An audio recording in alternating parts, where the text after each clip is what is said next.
morning. Good morning. I would like to welcome you.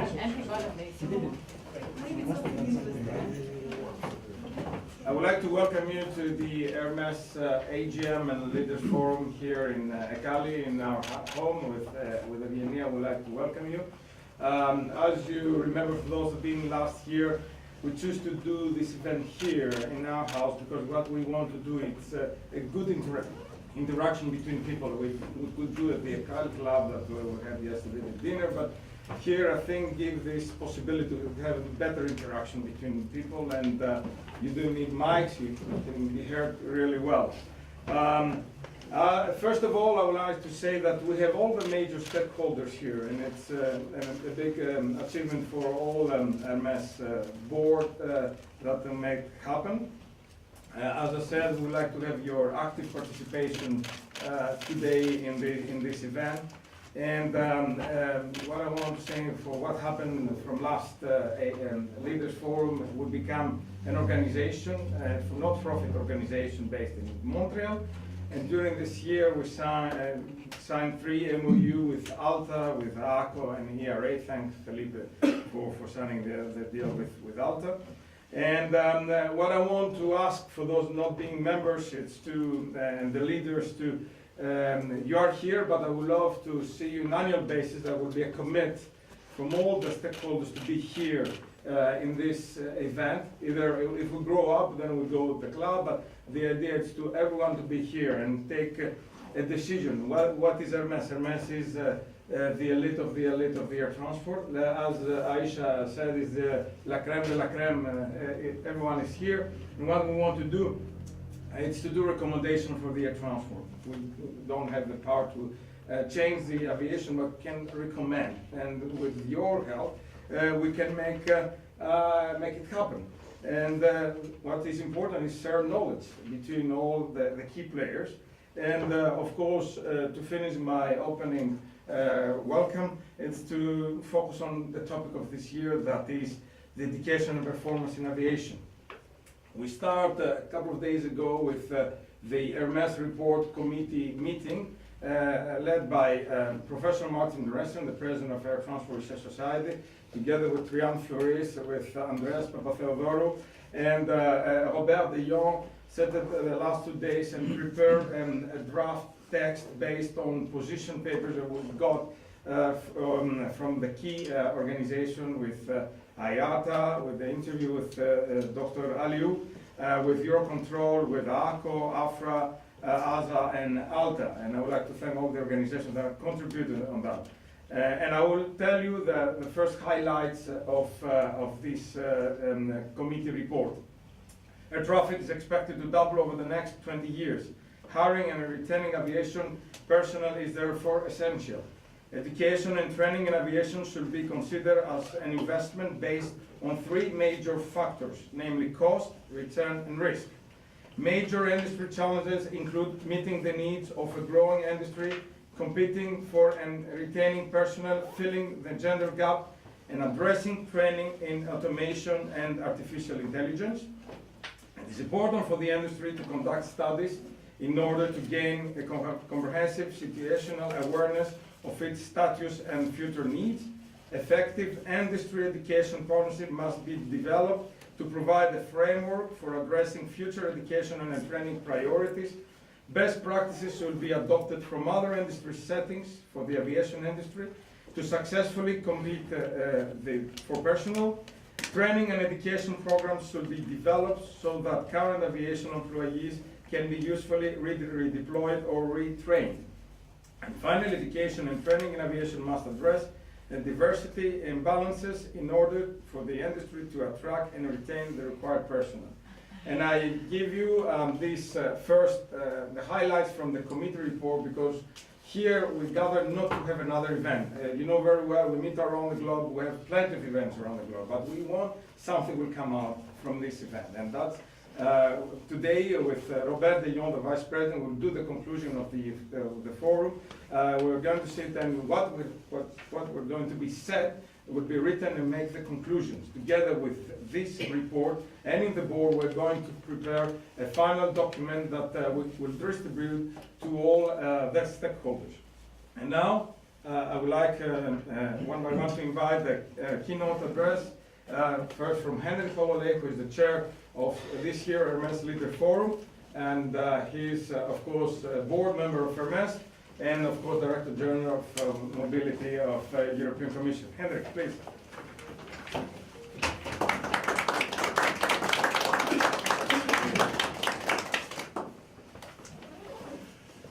Morning to everyone, and since what Kostas said that or asked me to deliver a keynote speech, so you have to bear with me for a while, I'm afraid. Well, first of all, it's a great pleasure and honor to be here again in Athens, a wonderful historic place, and especially also here in the outskirts of Athens in Ekali, and of course to attend the Hermes annual general meeting as well as the Leaders Forum. And let me first by thanking my good friend Kostas for his very warm welcome, and of course the excellent organization of this event, which has become a must-attend rendezvous for every year. Kostas. I'm also very pleased to see so many of you here today, good friends, committed to discussing the impact of modern technologies, automation, artificial intelligence on the future of aviation professionals.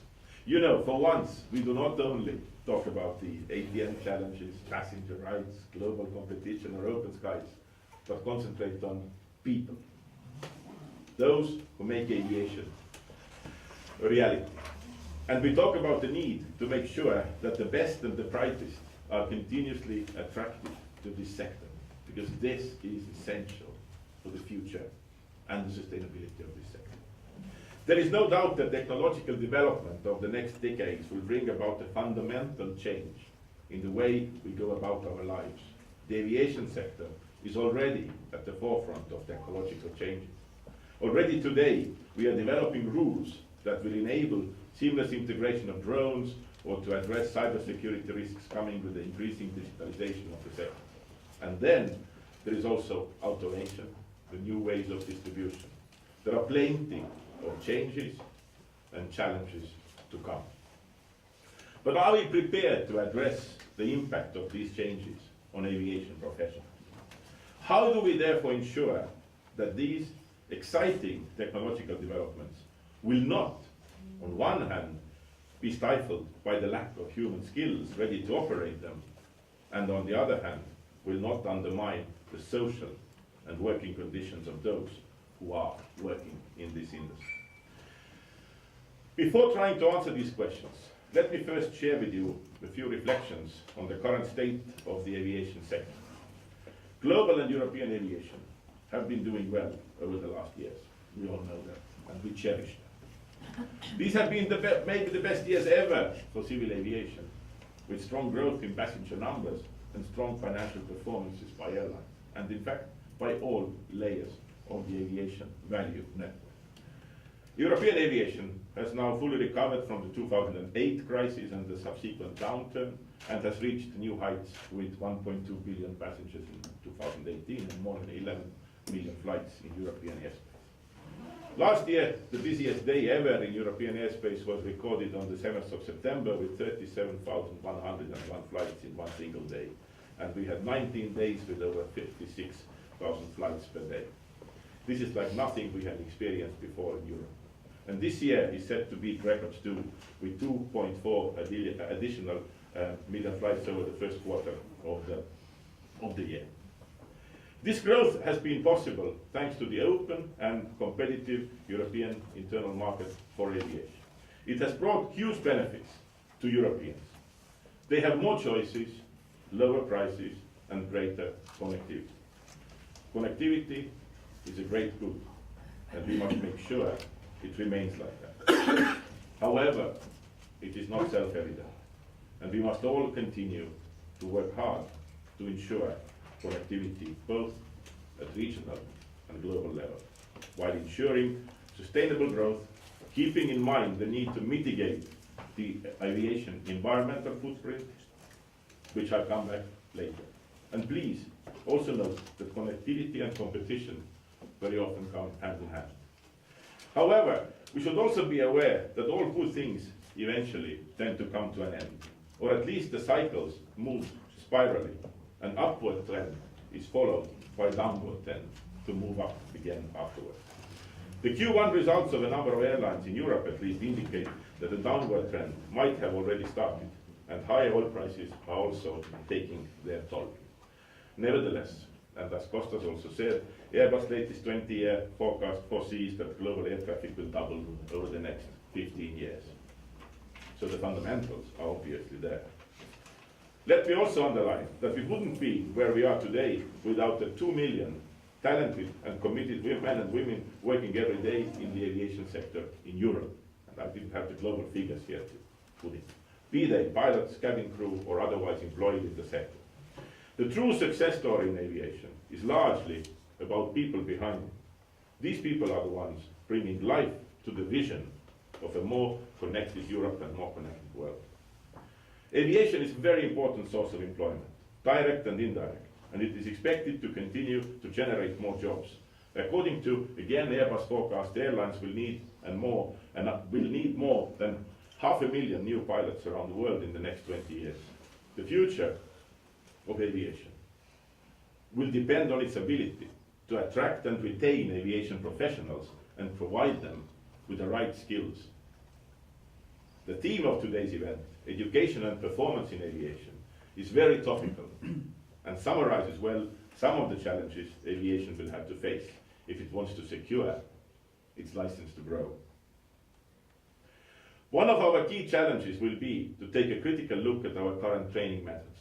We need to ensure that they are fit for purpose and equip aviation professionals with the skills needed both now and in the future. It is clear that what is necessary for a pilot flying a Boeing 747 in 2019 may be inadequate for a drones operator in a fully automated urban environment, while forecasts predict that in 2035 some major EU cities and global cities may have up to 20,000 drones operations per hour. With all the rules in place, with a robust system of implementation and enforcement, there is nevertheless no room for complacency when it comes to safety, as we all know. Aviation is all about safety. The recent accidents, such as the ones involving the Boeing 737 MAX, have showed that technological development and automation has to fully take into account the human aspect. These recent accidents have also been a stark reminder of the importance of ensuring aviation professionals are well trained on technological evolution of the aircraft. Fortunately, change is already taking place, and we have no choice but to be ready on time. In this context, I would like to acknowledge and praise the leading global role of ICAO and IATA in gradually changing our global approach to aviation training methods from a traditional qualification-based approach to a more competency-based method. This new competency-based approach focuses on ensuring that professionals possess the required competencies to safely, efficiently, and effectively carry out their assigned duties and responsibilities at their workplace. Instead of traditional reliance on training inputs, i.e. passing of the test, the competency-based training gives professionals performance-based knowledge that will enable them to reach the highest level of operational capability. By empowering professionals to use all training tools and methodologies in a holistic manner, the competency-based training will support their continuous learning and performance improvement. This will make them fully engaged and better prepared for dealing with the real-life challenges, especially when that real life will be increasingly be intertwined with automation and artificial intelligence. Here in Europe, we are of course following the global trend towards the competency-based training. Our EASA basic regulation, the legal basis for all aviation training requirements, clearly acknowledges the need for a shift towards the competency-based rules. The European Commission, together with EASA, have already started shifting some of the training requirements and training objectives towards competency-based rules.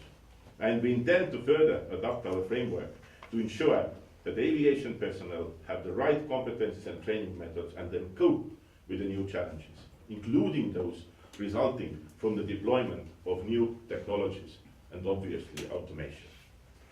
To ensure that aviation keeps its license to grow, we must attract and retain talented and committed men, but particularly women, in the aviation sector. This notably requires to ensure the attractiveness of the sector by making sure we maintain and promote high social standards. This was one of the priorities we also identified in the EU's aviation strategy. This is in the interest of all parties involved, airlines and their staff, as well as passengers, and not least for connectivity. The European Commission is here fully committed to a stronger social dimension in aviation and ensuring a level playing field. We have recently also issued a report identifying concrete actions to maintain and promote high social standards for air crews in European internal market for aviation. The report confirms the attractiveness of the aviation sector. It finds that in the large majority of cases, the aviation sector still offers high-skilled jobs, and air crews mostly enjoy better than average employment and working conditions. At the same time, it sheds light on certain issues which require action from all the parties involved, such as undeclared work or lack of enforcement of existing rules protecting workers at national level. When it comes to attracting new talents to the sector, we also have to aim at more diverse and gender-balanced aviation sector. This is an imperative for growth and innovation. I mean, if we look around here as well, we see that it is not that well gender-balanced team. Nevertheless, very qualified. I recently came across some striking Australian research figures which show that companies with a balanced workforce and an inclusive culture are 6 times more likely to be innovative and 8 times more likely to have better business outcomes. If we know very well that the aviation sector is innovative by its nature and has always been a front runner, imagine if we could tap all that potential which exists. In addition to that, and at the time of a shrinking workforce, at least in Europe, it does not make sense not to reach out and attract a much wider talent pool. It is difficult to explain that we have less than 5% of female pilots, but a more balanced percentage of female cabin attendants. Both work on the same planes with similar work patterns. This is simply not explainable, sustainable, and nor in line with the 21st century values and societies. It is essential that airlines reach out proactively in order to break these stereotypes and also lead by example. So if we want to have a sustainable aviation sector, we really have to take that very, very seriously also in our actions. To enable a better gender balance in the transport sector, the Commission has set up an action-oriented platform, the Women in Transport EU Platform for Change. The first action brought to the platform by the aviation sector came from a Spanish pilots union. They are involved in a range of activities that talks in schools to training and mentoring. To get our stakeholders inspired, we have also published a business case and a long list of measures that companies can take to increase their gender balance, many of which are not costly at all. One lesson we have learned is that for change to happen, commitment has to come from the top. So please get involved, do your share to promote this for the benefit of the future of aviation. And we plan to continue our work on promoting gender equality by developing a toolkit addressed to primary and secondary school teachers to fight stereotypes from an early age. We will also look at good practices to improve work-life balance with rostering, which is also one very important element, if not even to say today an obstacle for attracting more women to aviation. Dealing with challenges brought by new technologies, automation, artificial intelligence requires cooperation at all levels, social partners, industry, regulators. It also requires global coordination, both on training requirements and social aspects. In this context, I really want to highlight the ICAO's Next Generation of Aviation Professionals initiative. Initially developed in 2009, this initiative is supporting the development of a global toolbox of best practices, also in relation to the adoption of future training requirements in the light of new technologies, automation and artificial intelligence, while ensuring that the aviation sector will continue attracting professionals needed for the jobs of the future. Aviation is a global business and hence requires global solutions. Let me therefore reiterate my full commitment to discussing these issues with all of you and trying to define the solutions together. And I'm very happy that Hermes took this topic this year in the center of its attention and is also providing the recommendations in the end of today's working session. Because that is also the way how we can influence. And of course, knowing you who are here, you have also the possibility to take these recommendations further and help to change positively this industry. And we should not be afraid of the challenges that lie ahead of us. As said recently by my very good close friend, the Commission Vice President for Euro, Valdis Dombrovskis, human workers will still be needed to do things robots cannot. Think laterally, interact socially, and plan strategically. This is why our workforce matters, even in the digital age. And that is also why we come together, because we like to interact socially, in addition to thinking laterally and planning strategically. Lastly, as I promised, let me say a few words about the environmental issues. With a significant growth forecast, it is essential that the aviation sector growth becomes truly sustainable. The expectations and calls for clean air transport will be growing substantially in the coming years. And there must be a credible response by the aviation industry. Research and innovation, as well as new technologies, will play an important role here, but it would not be close to enough.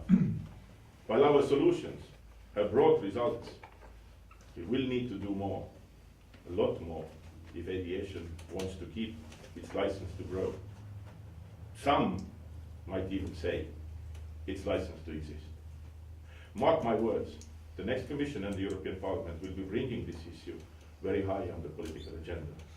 I'm not saying that this is something that we don't do enough. It is a perception that it's not done enough.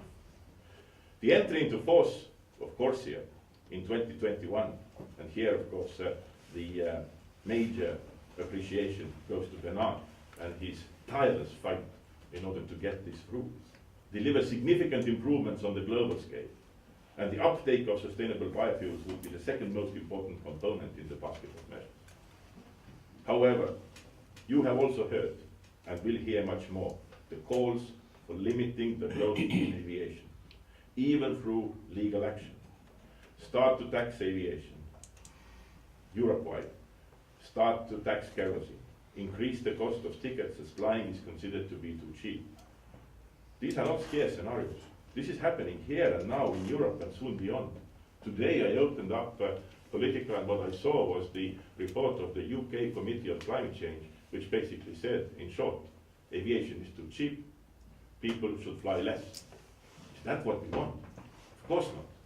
But that means that we have to have a credible response to all this trend that we are currently observing in Europe, and is going to go much beyond that. And that's why I think also looking at Alexandre, knowing how much he's also doing with IATA, that probably we are in a position where we need to do more. EU is going to the European Parliament elections in a couple of weeks' time, and we have these kind of called Spitzenkandidaten, who are the candidates for every political family. They all got a questionnaire. Those who will be, among those will be most likely the next Commission President. One of the questions in the questionnaire was, what do you think about taxing aviation? All candidates said, yes, aviation should be taxed. That is the content we are today. So, in a way, it's a tribute to the success of this industry that has turned aviation in the last 25, 30 years from a luxury into a commodity that every single person can afford. The democratization of aviation has been a fundamental and has also fundamentally changed the society. Connectivity has opened up so many new possibilities and allowed people to discover new places and meet other people around the world. Nevertheless, the really positive effects should not be taken for granted, and the major challenge this sector is facing is to reduce its environmental footprint and deliver genuine sustainable growth. According to the European Aviation Environmental Report from this year that we have published a couple of months ago, full flight CO2 emissions have increased by 10% since 2014, despite the efficiency gains. And according to the forecast, emissions will increase by further 21% by 2040 if additional action is not taken. My message to all of you here, to all of you who love aviation and who want it to thrive and grow, is that if you believe in global connectivity and the positive aspects that aviation is offering, then be ready to do more on sustainability and ensure that this industry earns also its license to grow. Dear friends, I feel very privileged to have had the opportunity to address you as the first speaker. I hope that I have given you some food for thought, that later you can also discuss further in the upcoming very interesting panels with so many outstanding participants. So I wish you all a most inspiring day. I know it is going to be a most inspiring day, and of course interesting discussions to come. Thank you very much. Thank you, Henrik. I think Henrik put the scene for today's discussion, even under the environmental aspect. And now I have the pleasure and honor to invite Dr. Benard Aliu, who, apart to be the president of the ICAO Council for the last 3 years, is our honorary member in Hermes. Benard.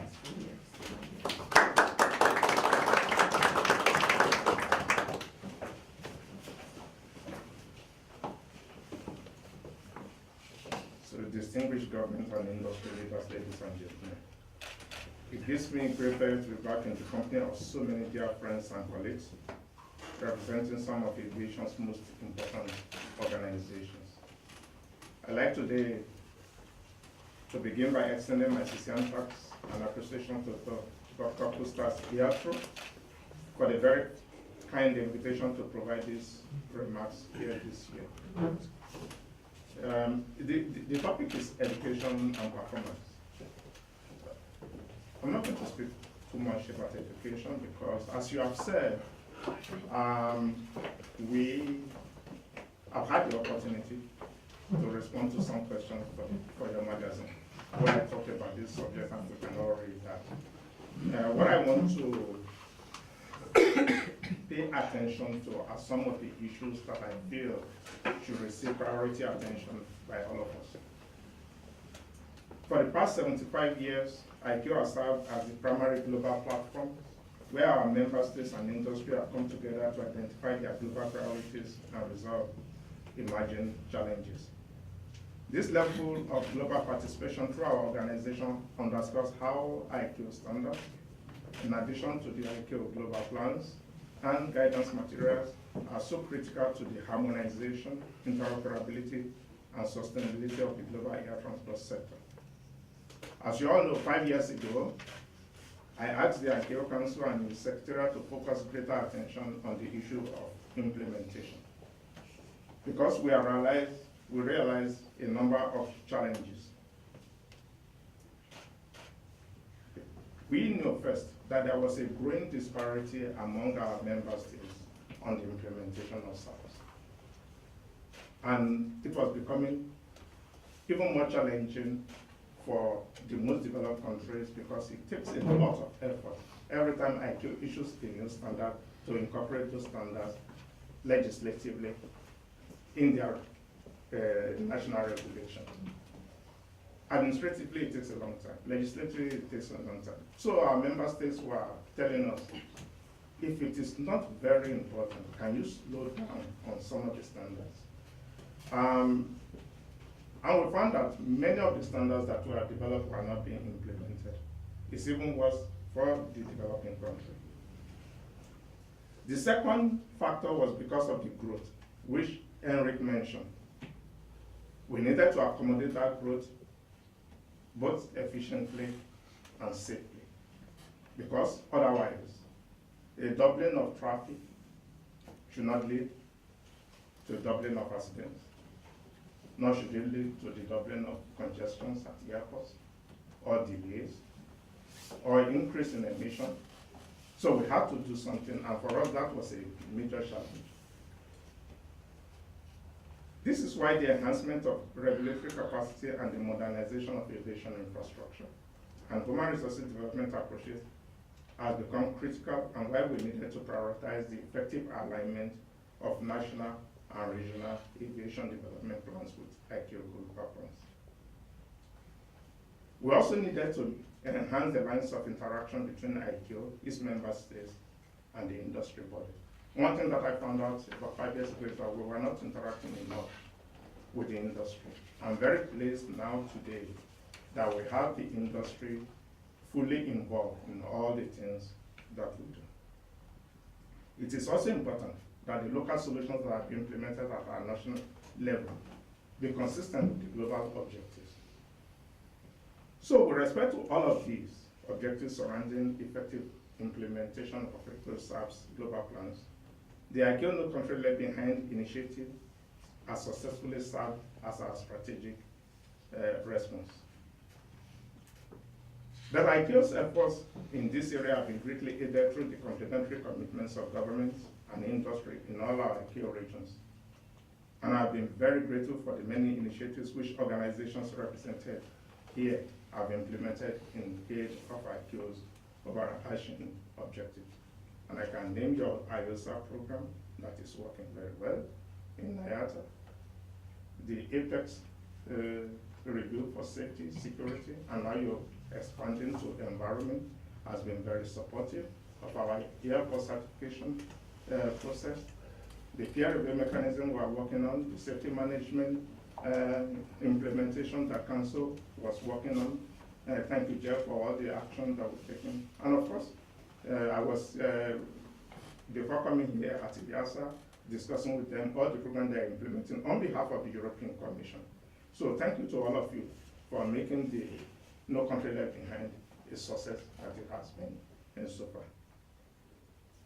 But last year, at the ICAO Council's annual access strategy meeting, I again call upon my colleagues to focus on another priority, which is innovation. Innovation. And Henrik, you mentioned a little bit about that, about the issue of innovation, from the perspective of what impact it will have on the training program per se. I just read a book written by our dear friend Pierre Couteau in collaboration with a number of other authors, and one very key chapter in that book that I found particularly interesting is the one on innovation. I believe this is going to redefine, and it's redefining the future of how air services will serve humanity. It is expanding the scope of what we know is aviation. For my generation, for our generation, aviation starts at the airport. It's an aircraft that is conveying goods, passengers, that is operating everybody sees the control tower there. That is our ecosystem. That's what we do, whether it is the ground handling company or the people who are selling tickets. But right now, with all the applications that we are seeing, whether it is in terms of drones or the Google project, Loom project, the weather balloons, these are things that are taking place outside the airport environment. But this is also aviation. And I will tell you a story. I was 2 years, I think a year and a half ago, 2 years ago, I was in Rwanda for a meeting. And I went to see a program of the drone delivery of blood from one. They use the drones to distribute blood. The aircraft keeps going and coming back, coming and going back. And I saw a young guy, a young boy about 8 years, standing by the fence, watching that operation going forward and backward. Then they told me almost every day this guy is there. This place is about 3 hours drive from Kigali, the capital of Rwanda. I'm sure that guy maybe has not been to the capital before. But for him, that is aviation. That is the inspiration that he gets from our sector. But all that operation is taking place outside the airport environment, what we are used to. So the scope of our industry is changing. The stakeholders we deal with are changing. Urban mobility service, we went to Dubai with Aisha. I wanted to see their urban mobility operation. And the people we're discussing with are the people from the Dubai Road and Transport Authority. The guy has nothing to do with airport or air navigation service provider or airline. So the stakeholders that the regulators are dealing with are different. Now they'll be talking to millions, they'll be talking to the new people. So when we talk about the impact on education, the competency, and the people that we relate with is going to change. Definitely it is changing, because the person that has to approve that operation now will be dealing with a new set of people. And therein is the challenge. When an airline comes to the Civil Aviation Authority, they know what to expect, and the regulator knows what to expect. When it is an air navigation service provider, they know what to expect. But when somebody who's going to mount that particular service comes to the Civil Aviation Authority, it's a different ballgame. It's a different ballgame. I've had the opportunity to discuss with many director generals and ministers about this topic, and I'm pleased that it is now at the forefront of the minds of aviation leaders and planners all over the world today. And to help draw greater attention to this issue, we'll be taking the opportunity of the 75th anniversary of ICAO this year to focus our sector's attention on the revolutionary innovations now emerging in terms of new aircraft and operations. At the end of this program, as I mentioned, we will see the smaller drones navigating residential and urban environments to deliver goods along with the other forms of urban air transport and mobility. But at the other spectrum are the suborbital planes that will be moving at super or even hypersonic space at altitudes well beyond what we now know as the controlled airspace. They will be seeking safe and efficient flight paths alongside not only traditional commercial or civilian air traffic, but also new commercial space operations. They will be transporting not only people and goods, they will be also providing new types of services, as I've mentioned, expanding the scope of our industry. They are providing internet access. We saw the company in Abu Dhabi that uses drones to provide internet access, but we also know the Loon project is providing internet access. Further adding to the complexity of the challenges we now face is the exploration of the artificial intelligence and blockchain technologies to aviation.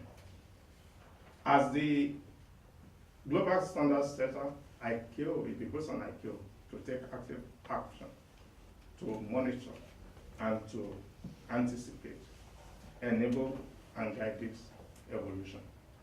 And we will need the support of the member states and the industry in doing this.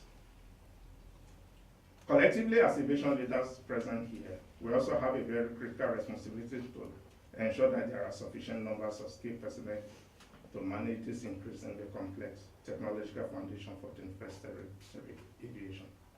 And in this regard, I want to mention two aspects. One, because our industry is growing and we need more pilots, air traffic controllers, and engineers, definitely we will need automation to make our job easier. But that will require new skill set, not only in terms of what our knowledge as airline pilots or engineers, but also to be able to work. And the next generation of aviation professionals, they already have some skill set that enables them to do this.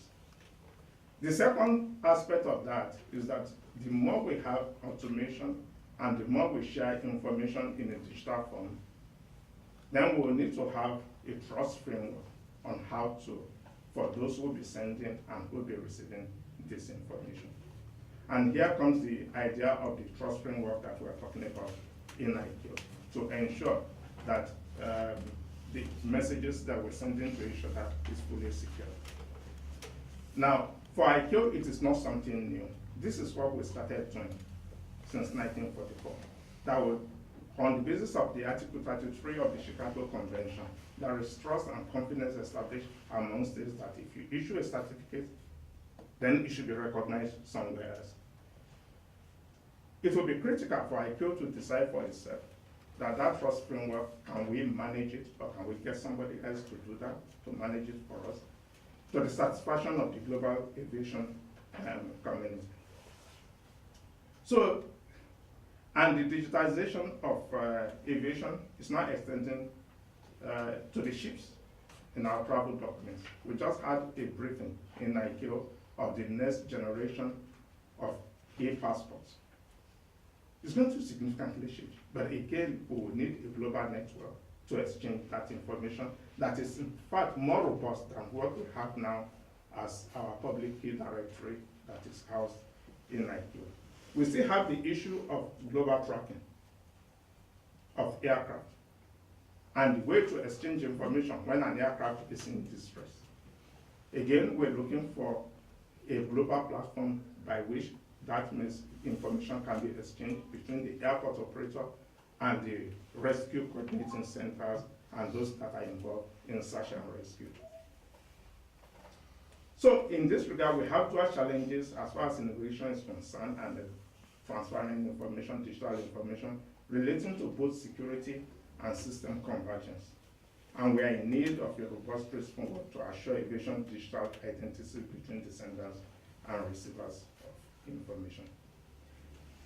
The other aspect I want to mention with respect to automation and that Henrik also alluded to is the recent events surrounding the Boeing 737 MAX, which has underscored the challenges involved in the integration of innovative automation. These events have also shown the need for closer collaboration among regulators in the certification of new aircraft systems and the continuing awareness of these aircraft.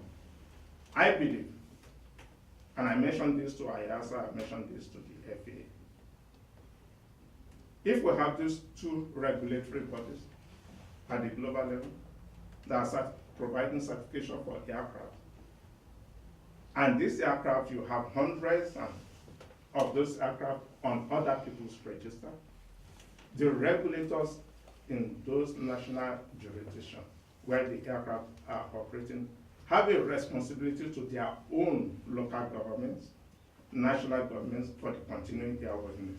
So it is important that there must be greater collaboration between the certificating authority of the aircraft, the state of manufacture, and the state of operation. Right now in ICAO, we do not have any requirements or recommended practice that encourages all these regulators to coordinate. So we will have to look at that as an organization, and I think it's something that a debate that I want us to promote, and I want the support of everyone here to underscore the importance of doing that. Let me also say something about what we've been able to achieve in the area of environment. COSIA happened because of our collective collaboration. Everybody worked hard. Everybody, all members of the IATA, we all worked hard to get this to achieve. Yes, it took time to convince the European Parliament when they visited me several times. But eventually we had an agreement that once we do COSIA, the European Union, the EU ETS will take a backstage. But since then, what has happened? We are now at the verge of starting COSIA. Everything is going on fine. Not only are we hearing about the EU ETS, but this issue of carbon tax. First, it was one country, now about 5 countries, and major countries like France are promoting this, and they want this to be adopted at the Commission level. You cannot imagine how much pain this has caused to me personally as I try to get other countries who have not committed to COSIA to get involved. We cannot go back to the Stone Age. The idea to continue to demonize aviation is something that we as a collective body have to fight. We are trying to do our best. I read an article yesterday that Kostas does not deliver what the UK calls is zero something. I don't know what the term they use. As if Kostas is the only measure that is implemented in aviation. But it is a complementary measure to other measures in our basket. And everybody has to recognize this. Yes, on the issue of sustainable aviation fuels, I was a little bit disappointed last year when we went to, it was last year, we went to Mexico. At the reluctance to adopt a target, we ended up with some long-term vision, some contraption. We can do more on sustainable aviation fuels. But the idea that carbon tax is a solution to environmental concerns is something that we have to all disagree about. Because we have seen examples of countries that have been collecting carbon taxes, and nobody can ask questions as to what they do with the money. This is not money, it's not part of mitigation. So, as governments in ICAO, we have done our best to get everybody together to agree. Now, the job is for the operators. Alexandre, Michael, Joseph, Angela, and Jeff. We need to do more in terms of advocacy, particularly in Europe now, and nobody can do that job better than IATA and ICAO. We have to go out and tell these people to please. So once the European Parliament is elected, we need to get working with them very closely. I'm ready to come to the process if need be to talk to them. But I think this job has to be done at the national level in Europe to stop this ongoing debate about carbon taxation. Last point. The people who are involved in innovation are non-traditional actors.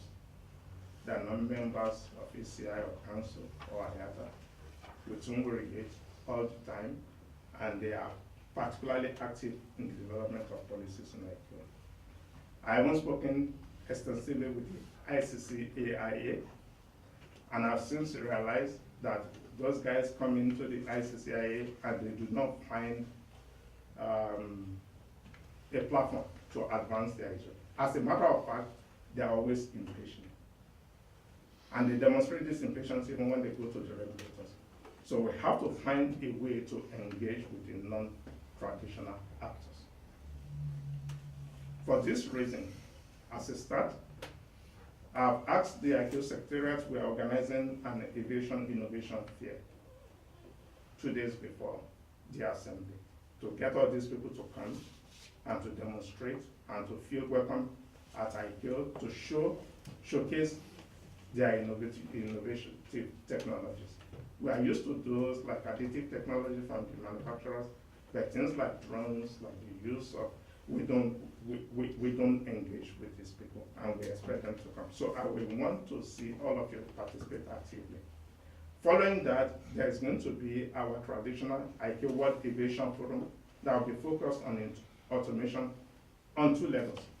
One, to showcase to the ministers that are present the extent of the new scope of aviation and the understanding of how to engage with these people. And secondly, how our member states can innovate their processes to be more responsive in the new age. And that brings me to the point of the ICAO SAPS development process. We at ICAO will have to review the way we develop SAPS, global standards, whether when it is necessary, the speed at which this is done is sufficient to respond to the needs of the new technologies, and whether we in fact need to be doing that by ourselves, whether there is need for greater collaboration with other rule-making bodies across the world. We have to decide for ourselves whether we will be regulating those applications, the software themselves, or their use.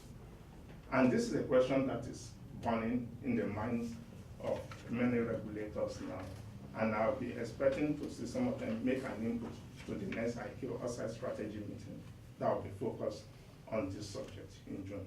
and I hope to see you there. Alexandre, so if you find time, please, and Jeff and Angela as usual. Now, I know I'm taking a lot of time, but the last point is the issue of training institutions. Our training program is doing well. Our next generation of aviation professionals is doing well.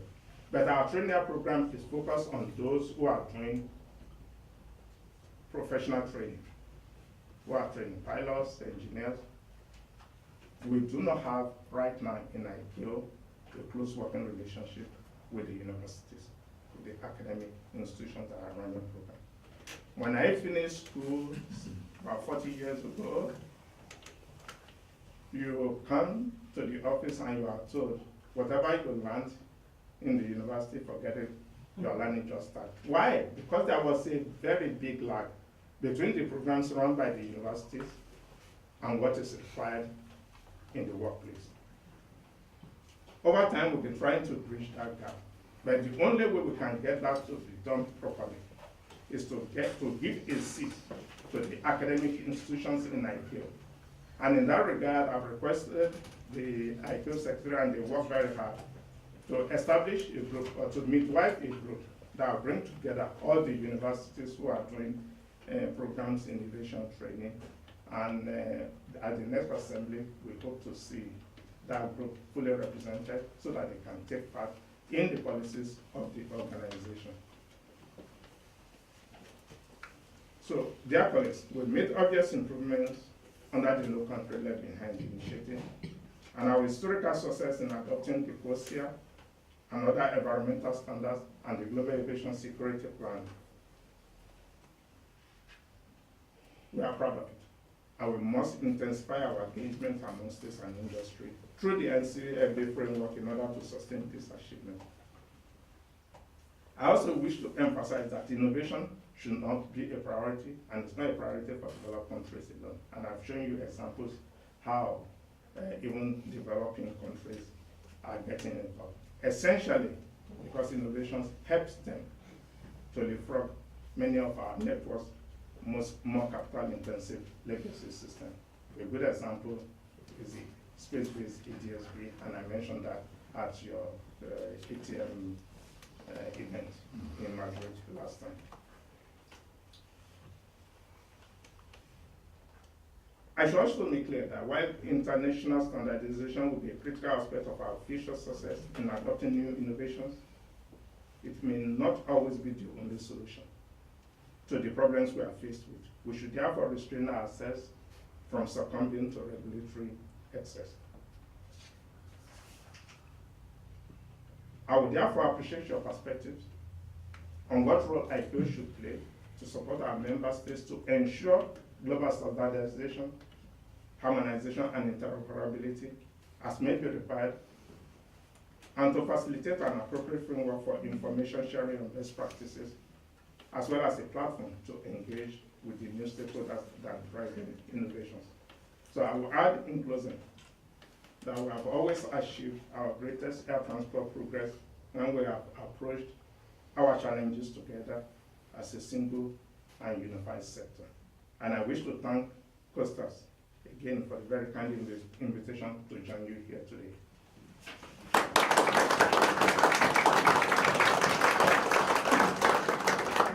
Thank you, Benard, for your nice comments. And really, if we don't work together, nothing will happen. We have a lot of enemies outside the industry. I think we have to be as one voice and working together. And now it's a pleasure and honor to welcome Alexandre Juniac, that is the Director General and CEO of IATA, and I would like to thank IATA because we have the opportunity every year and during the IATA AGM to have a slot as Hermes and host a reception there, and I would like to thank personally Alexandre for that. Alexandre, please.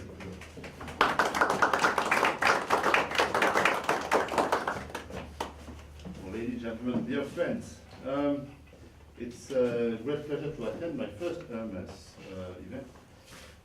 Here in Kostas' house. When I was overflying Greece, yesterday morning, I was wondering whether we should move our Montreal and Geneva operation somewhere else. But perhaps in the future, in the near future. Well, you will not escape to my first statement about aviation, which is the business of freedom. You know that. It's not only because I believe in that, but I think this freedom is a bit threatened. We have heard from Benard and from Henrik that there are big threats, big clouds over aviation. And I would like to come back on that in a minute. But I will of course focus my speech on training, on recruiting, developing staff, which is our main subject for today. To start with, I think we are moving in a time in which aviation, for the first time, I would say for the first time, has a reputation risk. We have a big reputation risk, and for us, perhaps I'm wrong, but it's new. We have always been, an industry that made people dream for various reasons, good or bad, but we were kind of dream. Working in aviation was not a problem. And when I was questioned 1 year ago about, the issue or the challenge of hiring the sufficient number of people, I said, and I was probably wrong, that I wasn't seeing any problem. It was a problem of dimensioning the training system. It's not only that. It's not only that, it's attracting. It's attracting people in an industry that has, I think now, that is starting to have a kind of reputation problem. We have made a survey in IATA asking travelers. It's a survey we made among IATA travelers, and the results are quite interesting. First of all, you will share my pride. The respondent to this survey recognize that aviation fosters global understanding.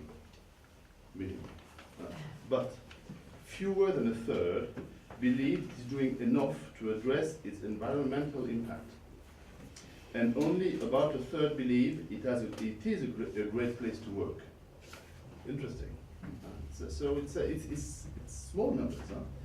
And in a separate US ranking of the top 100 places to work, only 3 airlines made the list among the 100 top. In Northern Europe, you know that we have a movement which is developing to discourage flying by shaming air travelers on social medias or on your private dinners. I was in Sweden 6 months ago, and it triggered immediately. It triggered a bell in my brain. I was heard by the Swedish Parliament, and 2 guys stood up, 2 MPs, Swedish MPs stood up and said, "Mr. de Juniac, you are flying 4 billion people. Stop flying. Stop flying." So I replied the point, and I told them, Mr.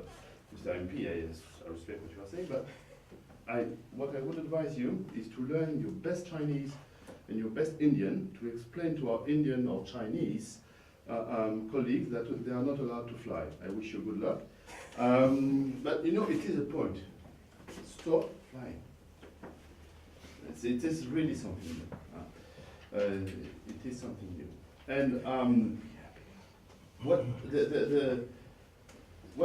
the message in there is that I think that our industry has a favorable reputation for what it does, but we have bad reputation for how we do it.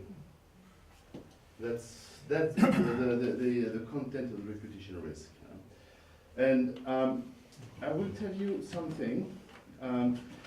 I think we are partly responsible for that. Because I don't know if you share that view, Benard, Henrik, Jeff, Angela, but when as we do, I travel all around the world, I meet a lot of decision makers, political or in the business. Frankly, outside our circle, they don't know what we are doing in terms of environment. They don't know. They don't know, and they don't know at all. They even haven't heard CORSIA doesn't ring a bell to anyone. Reduction of 50% of our carbon footprint in 2050. They are not at all aware. Carbon neutral goals. What are you talking about? Just an example. Yesterday, I had a lunch with the number 2 of the UN, with the head of Geneva. In Geneva, the guy who was in the UN is the number 2 of the UN, just after the Secretary General. Is a Danish guy, strongly involved in environment. He believes that environment is important. Is a strong believer. Almost a catastrophist. No, but that's an important point. He was not aware at all about what aviation was doing in the environment. At all. And he lives in Geneva, he has very good relation with IATA. And for the UN everywhere, especially in Geneva, being connected by aviation is kind of survival. So there is something wrong. So just to tell you, we are going to launch a multi-million-dollar program, communication program in IATA to communicate on what we are doing. First with IATA's money, if I may, but also using our members, to hammer the message. We are doing something which is ambitious, significant. No need to convince this assembly of what we are doing. But frankly, we are partly responsible for that. We are talking to each other, so we are very satisfied of what we are saying to each other, but it remains in our inner circle, if I may. And so everyone who would like to contribute to participate in that program is welcome. We have to communicate. We have to communicate heavily. And through your organization, through ATAG, we will perhaps comment on that. Michael, perhaps you will. But it will be a multi-million program for IATA research issue. Perhaps the issue is different in the developed countries than in developing countries. In developing countries, I have to say that the reputation of our industry is better. And people aspire to fly, they want to build careers in the industry, and we don't have many problems to hire good people at every level from our point of view. And as you know, we have put together for those parts of the world that are the most open to that and that need the greatest effort of training, this IATA Airline Training Fund, which is working well. You know the figures. We have trained on 30 years 40,000 aviation professionals, in 125 airlines for $20 million program as a goal. So it works. And we don't have at this stage problems of hiring good people. And so here the dimensioning of the training system is more the issue than the reputation. But I am a bit worried that the reputation risk would spread all over the world outside the single borders of Europe. It is going to the US, let's face it. I speak under your control, Angela, but what was the program that was put forward the US Congress, the Green New Green Deal. The Green Deal, in which there were restrictions on flying. Well, it was totally wiped out by the Congress, but interestingly, it would have been unthinkable a few years ago. Unthinkable.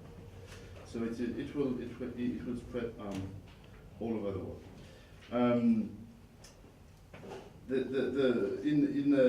In developed countries, we don't have this type of problem. We have to enhance, to improve, and to extend our training system.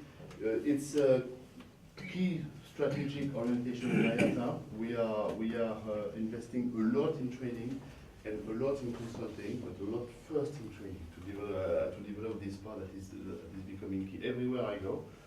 Not only in Africa, but in Latin America, in Asia, I request for training. Absolutely everywhere. You must know that the number one market for IATA in terms of training is India. We train thousands of people with partners, of course, in this country every year. So it's an enormous demand, but we have to dimension and to calibrate our training system to be sure to address the needs for training. Generally, we interact in IATA with 100,000 students every year. we train or participate into training for 100,000 students, so it's a big number. The point there, if you want to improve that, is we should also convince governments to help us. We cannot do that alone. IATA or even the airlines or even the airports, we have to rely on government systems and to universities and to schools or high schools or college to build a consistent and sufficiently dimensioned training tool. Let's in that respect, what we have put together as priorities for our training system is first increasing the collaboration, what I was telling you before, between all the actors, airlines, regulators, airports, ANSPs, everyone, and of course the public training system. We would like to develop more partnerships with academia. There are academic representatives here, but we should have more. We should have more partnerships with university or schools. The third priority is to democratize pilot training. I think that it has to be more financially accessible. It is still very, very expensive. In the US, it's particularly expensive, especially when you see the minimum numbers of flight hours you need, to start piloting in the US airlines.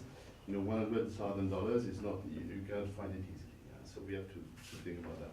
And we have, of course, to develop globally recognized industry standards and best practices in terms of training to the aviation industry. That's true, and it's also, we have to do that also with the aircraft manufacturers. With the aircraft manufacturers, as the 737 has sadly demonstrated recently. The last point I would like to underline, or not the last, but just before the last, is gender diversity. You have insisted on that, Henrik, I think you're right. We need women. In IATA, we are particularly bad, to say. On the 31st board members, we have only 2 ladies. And I'm not sure that they will be able to stay due to their personal future. And I do not see any replacement among IATA board members. I do not see a lady to replace those who are leaving. 0. You don't have more than 12 to 13 women CEOs that are mandatory to be board members. And very sadly, for 2 recent hiring we made, sadly, in IATA at the top level, we have no women candidate. For that internal staff, I mean for the top level, no women 0. So it's perhaps a call for ladies. Where are you? No, if ladies are not candidates, what can we do? I cannot reinvent, forces. It's really a problem now. So, but it will help us, probably with a more balancing gender, more women in aviation, and particularly in technical profession, technicians or pilots. It will help, to solve this hiring problem. The last point I would like to underline is the following. We have now, with the 737 MAX, which I think is an enormous issue for this industry, which will impact the reputation of this industry, by the way. We have a problem that has been mentioned by Henrik and by Benard, is how do we introduce innovation in our industry. It is not a new problem, we are an innovative industry, but perhaps we have paid less attention to the processes that are requested to introduce properly innovation in our operating companies, where there are airlines, NSPs, airports. And I was discussing with the head of Hermes recently. Interestingly, the aircraft manufacturers, they don't see that as a very clear issue. This, you know, your innovation will solve everything. But innovation will solve everything. That's typically an Airbus attitude.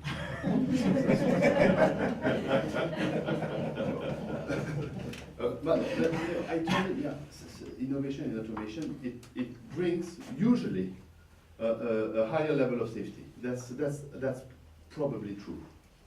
But the way it is introduced, especially when you replace human intervention, has to be worked out, perhaps changed, perhaps improved. No, but there's something there. And we must convince our partners in the aircraft industry, also in the OEMs, you know, working with manufacturing, you know, ATM systems. They have always said that you can automatize everything. I was previously in that. I should have told that in the past. So no more controllers are requested. Everything will be automated. Yeah, perhaps, but think about the way we are going to introduce that. It's not totally neutral. And it will have an enormous impact on the way we train our people. The training system will be key. One of the worst scandals in the 737 incidents in Ethiopia and in Lion Air was the lack of training, the lack of mandatory training for pilots. What are we thinking of? Viewed from the operator, it's a big mistake. It's an enormous loophole in our system. So, still a big work. Some clouds and big challenges, but I think we can cope with them, provided we take the appropriate measures. So, frankly, I call this assembly, in which we have all colleagues and friends, and to work on these challenges together, and with a strong means, and also a strong feeling of humility that we perhaps have not done all the job properly, especially in convincing the others that we are doing the job, by the way. Thank you.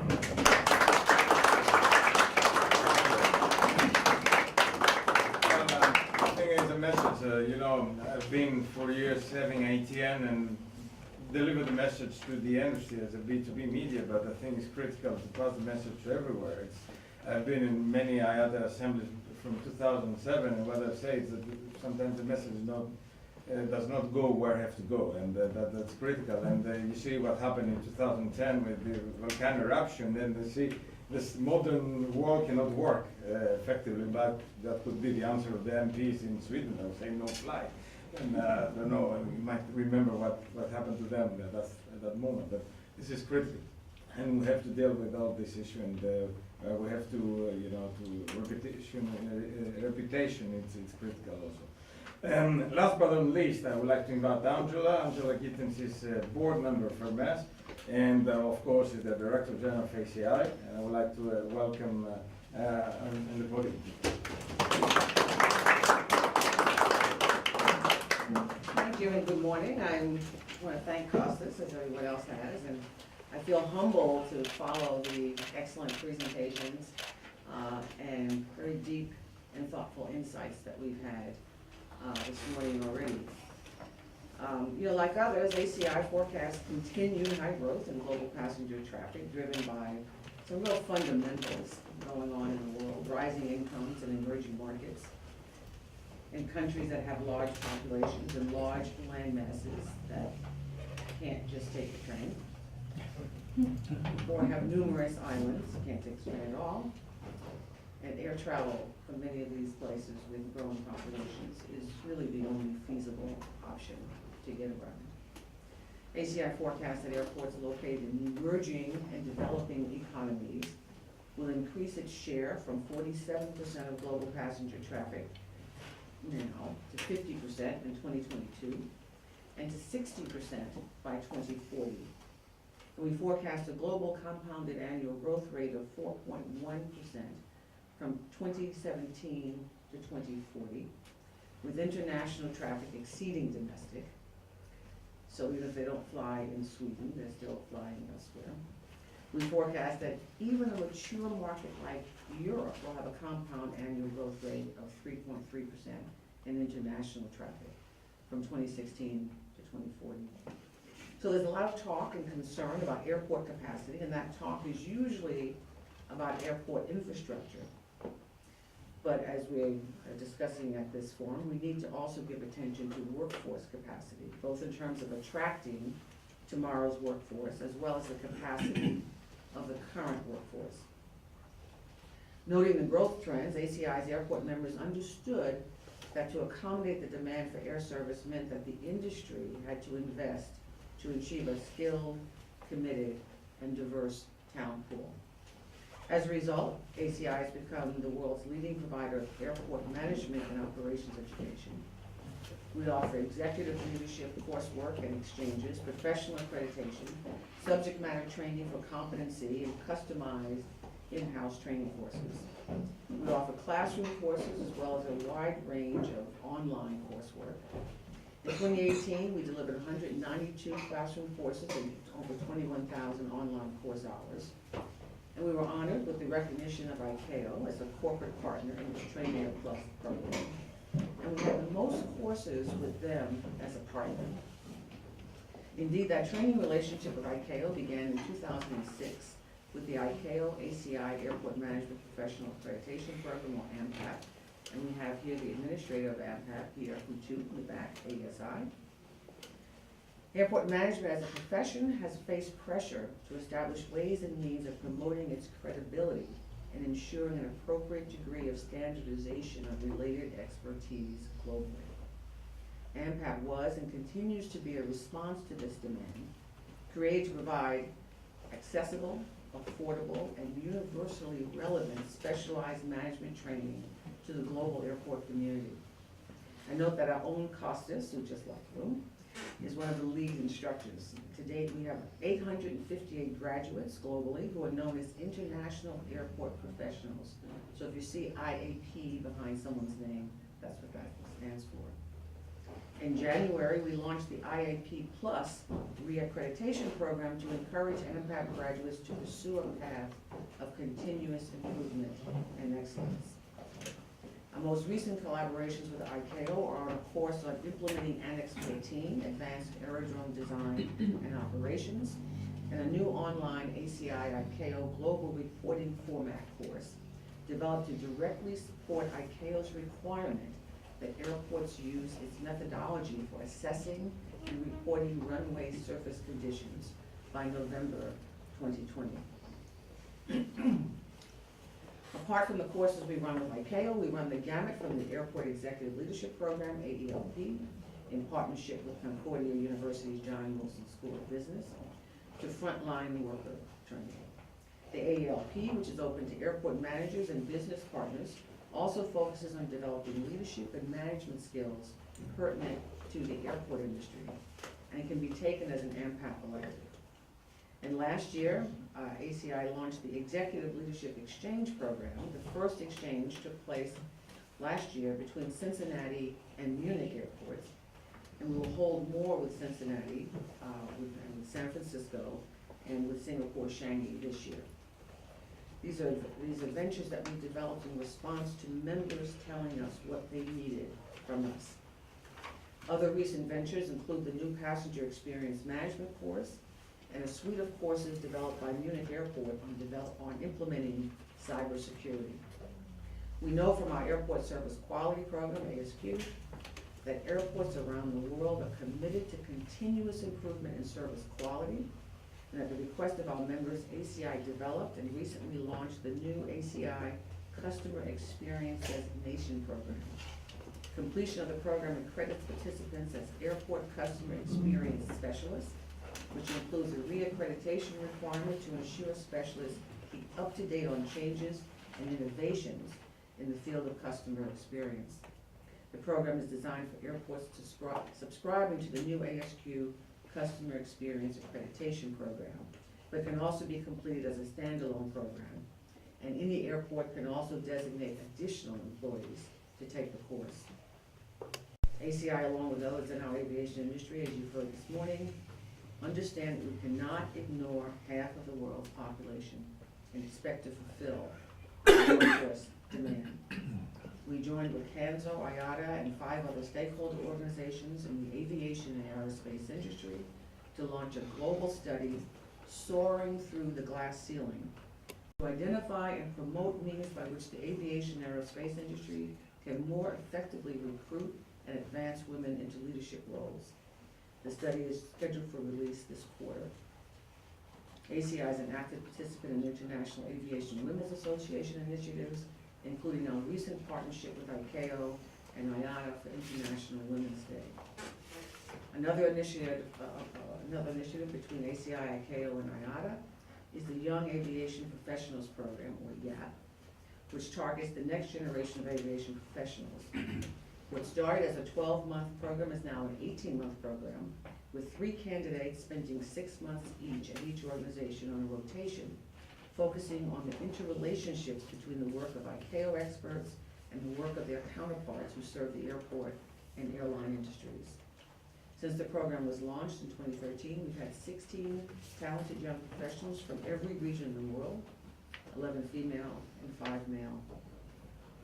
I spoke about the community of airport professionals, AMPAP, but we also have the community of airports at large to help with workforce capacity building. This January, we conducted our 100th APEX review.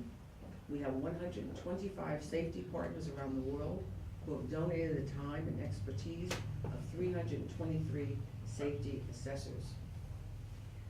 Now, I know Benard mentioned APEX, but let me just explain what it is. It's a hands-on peer review process that helps airports comply with ICAO standards, national regulations, and ACI best practices. The review consists of an on-site assessment conducted by industry peers. It's tailored to meet the needs of the airport to be reviewed, post-airport, in accordance with the risk environment and operational realities, and to provide recommendations to optimize operational management. Over the years, we have increased international cooperation in all regions and enhanced aerodrome safety to meet the ICAO Global Aviation Safety Plan objectives. This is reflected with a new project between ICAO and the African Development Bank to finance a series of APEX reviews in Western Africa with the goal of achieving airport certification.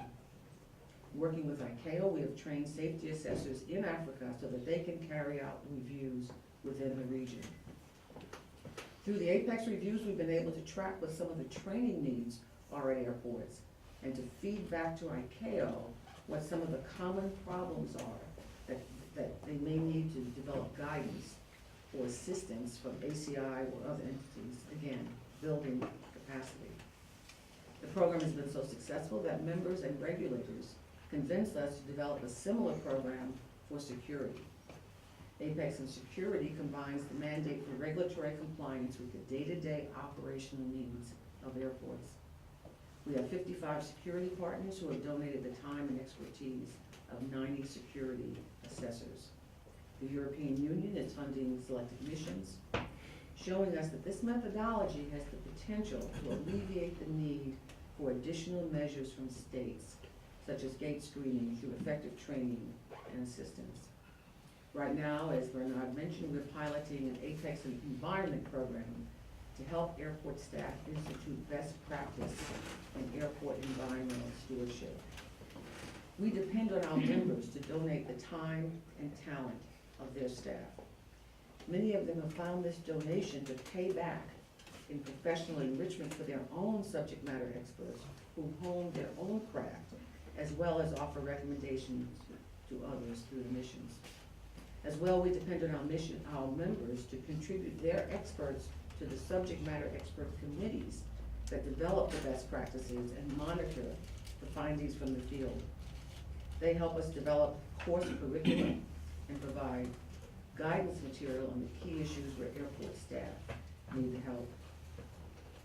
Looking forward, we need to work together to promote the multifaceted careers in aviation. And of course, my particular concern is the airport sector.